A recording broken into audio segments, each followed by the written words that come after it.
Hey everybody, how's it going? It's been a little while since we've done one of these. That's right. We're talking Washington Huskies football. College football kinda sorta took a back seat last year because, well, if you're a Huskies fan, it felt like we didn't even really have a season. But we are back, and hopefully we can have something a little more substantial this year. So, for those of you who don't know, I am also a Washington Huskies fan, and it's a little different than the way in which I root for the Seahawks. The Seahawks are the sports team that I root for, that I care for the most. But the thing is, I actually am a Husky. I'm not a Seahawk. I chose to root for the Seahawks because I lived in the same state and my dad rooted for them, etc., etc. The reasons that a lot of people choose to root for whatever sports teams they root for.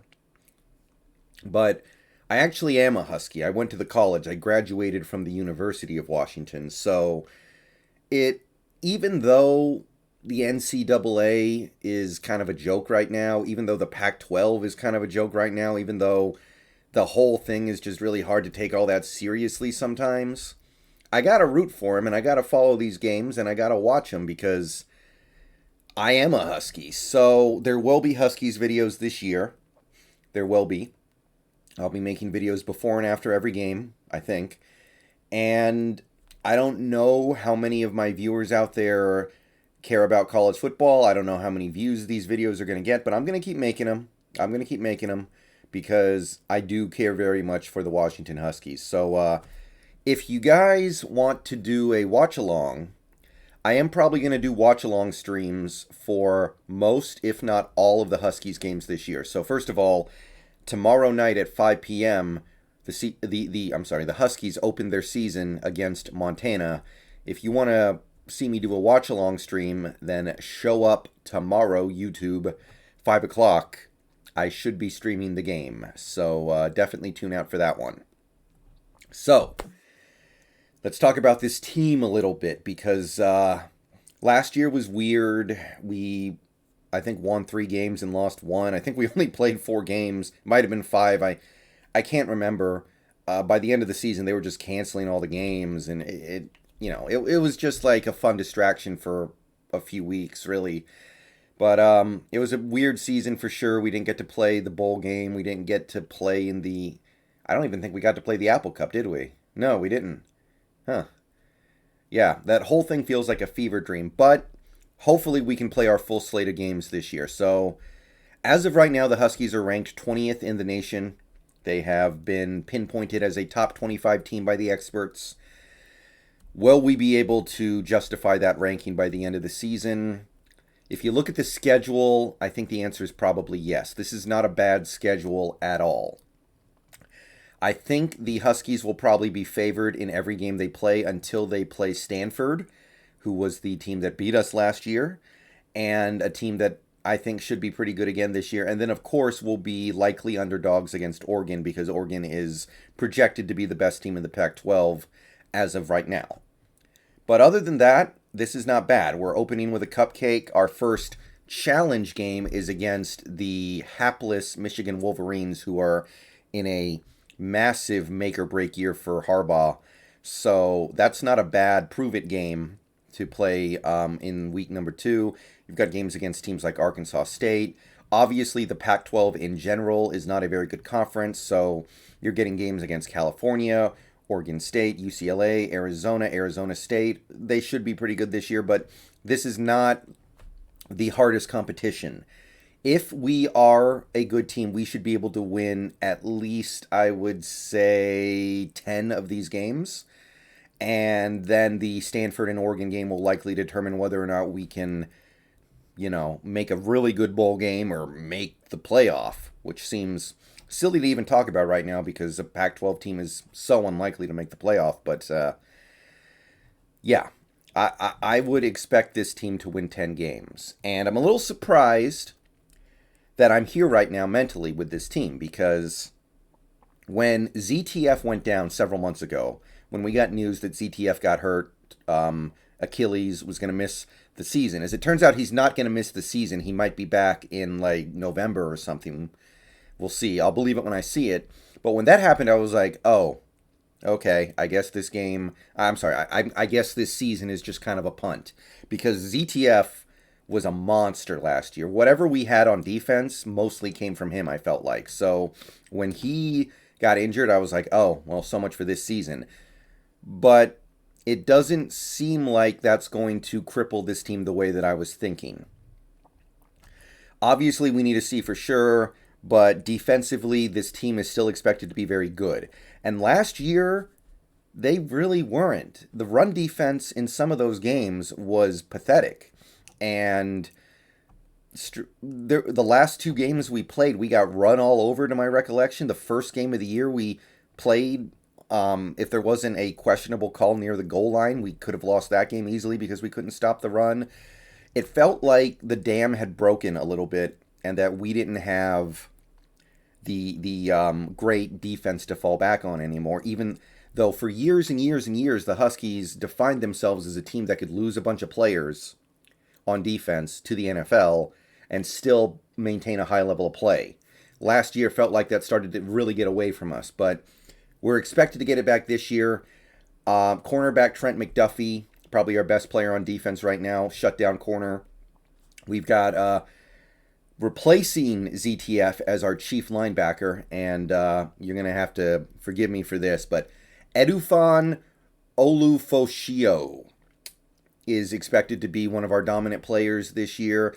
And we also, on that defensive line, to go to the front layer of the defense, Tuli Letu Ligasiona. They get harder and harder to pronounce every year. We're always getting these players on this defense that just, ugh. I did the best I could, I promise. But anyway, this defense does seem like it's still going to be really good. I still think ZTF is a huge loss. And the lack of the dominant pass rusher could easily spell the difference between winning 10 games and winning 12, winning 9 games and winning 11. But it does seem like this team did a good job replenishing their talent base and getting ready to go without ZTF.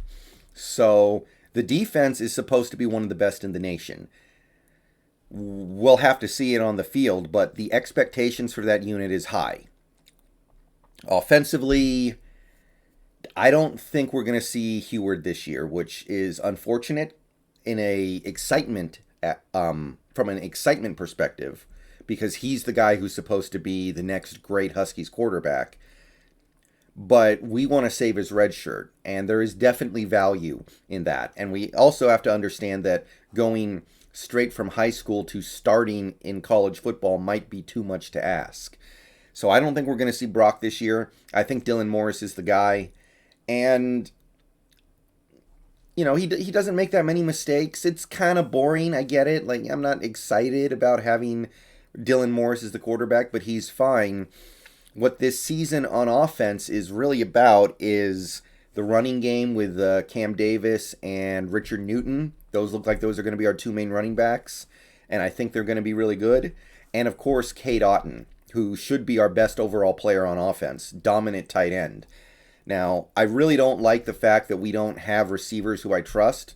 The only guy who's going to be part of this offense that I have a lot of trust in is Bynum, but it should be a good enough offense to just run the ball all game, throw the ball maybe 20 to 25 times a night, and then hope that your defense can close it out. So that's about what I can say for this Huskies team. So let's talk about this first game real quick. There's really not a whole heck of a lot to say about tomorrow. Playing the Montana Grizzlies should be a cupcake. If it's not, something is very, very wrong. You're playing an FBS team. Now, Montana is a very good FBS team. They are going to be in contention for the best FCS team in the nation this year, probably. They are really good for an FBS team. However, that shouldn't matter, right? This should be a game you win by 30 points or more, period. So I'm not going to pretend that anything that happens tomorrow is going to be any meaningful litmus test for this team. If Dylan Morris throws for 8 touchdowns, I'm not going to act like he's suddenly the next great Huskies quarterback. If the defense shuts out Montana, that doesn't mean the experts were proven right that this defense is fine without ZTF. Nothing like that. but I want to see some early signs of what this team is going to try to do in terms of their offensive play calling. And I want to see the running game dominate because this is the kind of team with the way things are built in terms of who the quarterback is and who the receivers are that, excuse me, the running game really needs to dominate. So Richard Newton, Cam Davis, go out there, do your thing, dominate the Montana Grizzlies, and we will go from there. But I'm expecting pretty good results from Washington this year. I don't think they're going to win the Pac-12, but I think they're going to have a chance to. If they can beat Oregon, if they beat Oregon later this season, I think they can win the Pac-12. It's going to come down to that game. Do I think we're going to win it right now? I would have to guess no, but I also think we're going to be hanging around. We'll know more by the time we get there. For now, let's worry about the things in front of us. And right now in front of us, the Montana Grizzlies. They're going to come in here tomorrow and they're going to mean business. And I doubt it'll result in a victory on their part. But let's go out there, put our best foot forward, and get this season started on the right note. That's really all I can say about these guys. They're a very conservative team. They've got a offense that is all about low risk, low reward. And they play a pretty, it seems to be pretty conservative style of defense as near as I can tell. So peace out. Bow down to Washington. I'll see you guys tomorrow in the stream. We're going to be doing some watch along with the Huskies many times this year, but we're definitely going to do it tomorrow night. So see you then. Peace.